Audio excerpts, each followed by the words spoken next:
Halo teman-teman semuanya, selamat datang dalam pembahasan materi edukasi seputar korteks. Nah, sebelumnya perkenalkan, nama saya Marcelia Ayu Riaswati, nomor absen 15 dari kelas 3G AKM. Sebelumnya, kita telah membahas materi tentang ketentuan umum yang berisi tentang istilah-istilah yang berkaitan dengan pelaksanaan korteks sistem, kemudian tata cara pelaksanaan hak dan kewajiban perpajakan, lalu tata cara pendaftaran wajib pajak, dan juga tata cara pembayaran dan penyetoran pajak. Nah, untuk kali ini kita akan membahas tentang tata cara pengembalian atas kelebihan pembayaran pajak yang seharusnya tidak terutang. Lalu, apa itu pengembalian atas kelebihan pembayaran pajak yang seharusnya tidak terutang? Jadi, pengembalian atas kelebihan pembayaran pajak yang seharusnya tidak terutang adalah kondisi di mana kita sudah membayar pajak, tapi ternyata dari pajak yang sudah kita bayarkan tersebut itu ada pajak yang seharusnya tidak kita bayar. Nah, kalau situasi ini terjadi, kita punya hak untuk meminta kembali pajak yang sudah terlanjur kita bayarkan tersebut. Kemudian, bagaimana tata caranya? Untuk itu, mari kita simak pembahasan setelah ini. Pembahasan tentang tata cara pengembalian atas kelebihan pembayaran pajak yang seharusnya tidak terutang ini terdapat pada PMK nomor 81 tahun 2024 tentang ketentuan perpajakan dalam rangka pelaksanaan sistem inti administrasi perpajakan, khususnya dalam pasal 122 sampai dengan pasal 137. Nah, di sini saya akan menjelaskan yang tercantum dalam pasal 122 sampai dengan pasal 129. Dan selebihnya akan dilanjutkan oleh teman saya. Apa saja yang dapat diajukan permohonan pengembalian pajak? Berdasarkan pasal 122, permohonan pengembalian atas kelebihan pembayaran pajak yang seharusnya tidak terutang dapat diajukan dalam 5 hal. Yang pertama, terdapat pembayaran pajak yang bukan merupakan objek pajak yang terutang atau yang seharusnya tidak terutang. Yang kedua, terdapat kelebihan pembayaran pajak oleh wajib pajak dalam kaitannya dengan pajak dalam rangka impor. Yang ketiga, terdapat kesalahan pemotongan atau pemungutan yang mengakibatkan pajak yang dipotong atau dipungut lebih besar daripada pajak yang seharusnya dipotong atau dipungut. Yang keempat, terdapat kesalahan pemotongan atau pemungutan yang bukan merupakan objek pajak atau objek pajak atau subjek pajak yang mendapatkan fasilitas perpajakan. Kemudian yang kelima, terdapat kelebihan pemotongan atau pemungutan PPh terkait dengan penerapan persetujuan penghindaran pajak berganda atau P3B bagi subjek pajak luar negeri. Nah, selanjutnya akan saya jelaskan satu persatu dari poin-poin tersebut. Untuk poin yang pertama, yaitu poin yang A, pembayaran pajak yang bukan merupakan objek pajak yang terutang atau yang seharusnya tidak terutang dapat berupa dalam 6 hal, yaitu yang pertama, pembayaran pajak yang lebih besar dari pajak yang seharusnya terutang. Kemudian yang kedua, pembayaran pajak atas transaksi yang dibatalkan. Kemudian yang ketiga, pembayaran pajak yang seharusnya tidak dibayar. Kemudian yang keempat, pembayaran pajak dalam rangka pelunasan sebagaimana diatur dalam pasal 44B Undang-Undang Ketentuan Umum dan Tata Cara Perpajakan. Kemudian yang kelima, pembayaran PPh yang bersifat final atas penghasilan dari usaha yang diterima atau diperoleh wajib pajak yang memiliki peredaran bruto tertentu yang seharusnya tidak dikenai pajak. Kemudian yang terakhir atau yang keenam, yaitu penyetoran di muka bea materai yang belum digunakan atau masih tersisa sesuai dengan ketentuan peraturan perundang-undangan.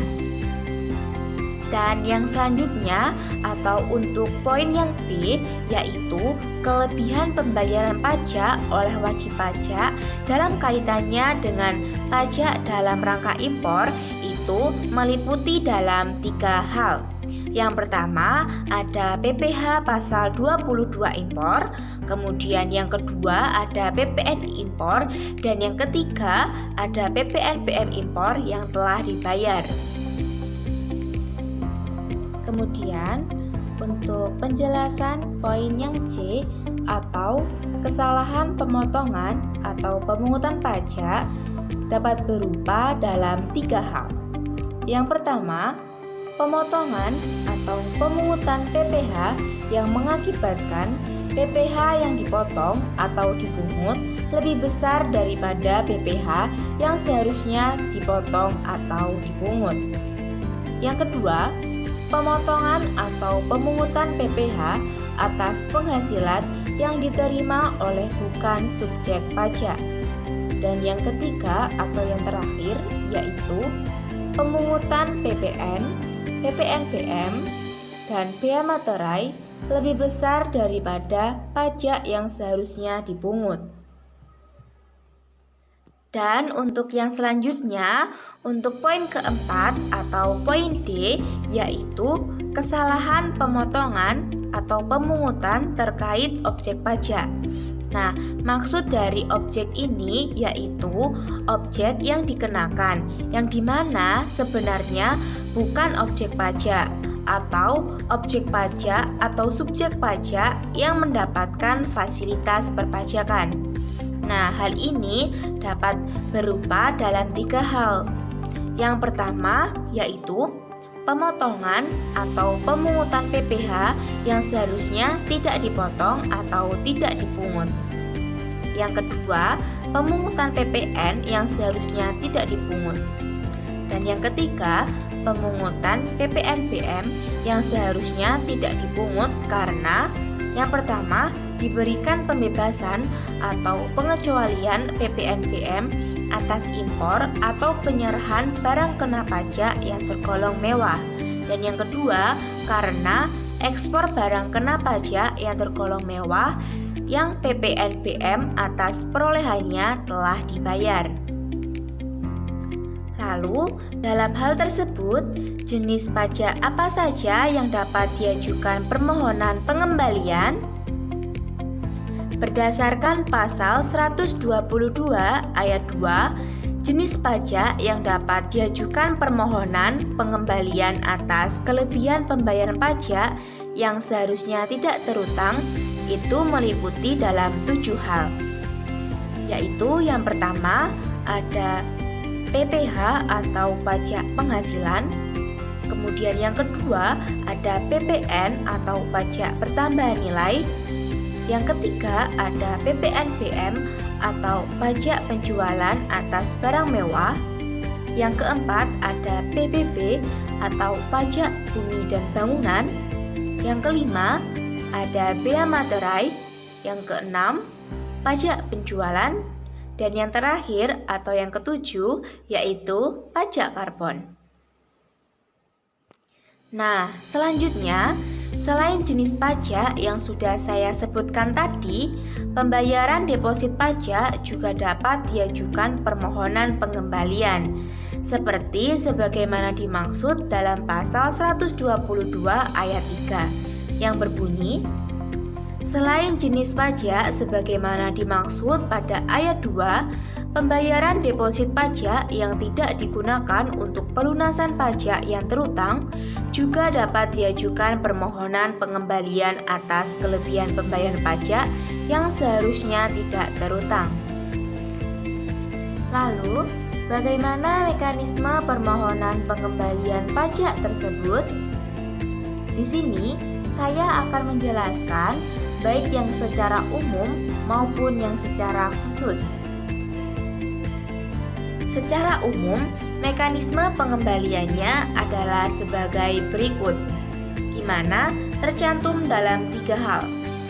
Yang pertama, pembayaran pajak yang seharusnya tidak terutang dapat diminta kembali oleh pihak pembayar yang bersangkutan dengan mengajukan permohonan. Yang kedua, pihak pembayar yang dimaksud meliputi wajib pajak orang pribadi dan wajib pajak badan termasuk instansi pemerintah. Yang ketiga, permohonan diajukan secara tertulis dalam bahasa Indonesia. Nah, itu tadi merupakan mekanisme yang secara umum. Kemudian, untuk mekanisme secara khususnya adalah sebagai berikut. Untuk mekanisme permohonan pengembalian atas pembayaran yang pertama, khususnya untuk pasal 123 huruf A, B, C, E, dan F, harus dilampiri dengan dokumen yang berupa yang pertama, perhitungan pajak yang seharusnya tidak terutang, dan atau yang kedua, alasan permohonan pengembalian atas kelebihan pembayaran pajak yang seharusnya tidak terutang tersebut. Lanjut, untuk mekanisme khusus selanjutnya yaitu mekanisme permohonan pengembalian atas pembayaran pajak khususnya untuk pasal 123 huruf D. Harus dilampiri dengan dokumen berupa yang pertama, penghitungan pajak yang seharusnya tidak terutang. Yang kedua, alasan permohonan pengembalian atas kelebihan pembayaran pajak yang seharusnya tidak terutang. Yang ketiga, surat keterangan dari penyidik dan surat pemberitahuan penghentian penyidikan yang khususnya untuk permohonan pengembalian pembayaran pajak sebagaimana dimaksud dalam butir 1. Kemudian yang keempat, surat keterangan dari penyidik dan putusan pengadilan yang berkekuatan hukum tetap yang khususnya untuk permohonan pengembalian pembayaran pajak sebagaimana dimaksud dalam butir 2 dan butir 3.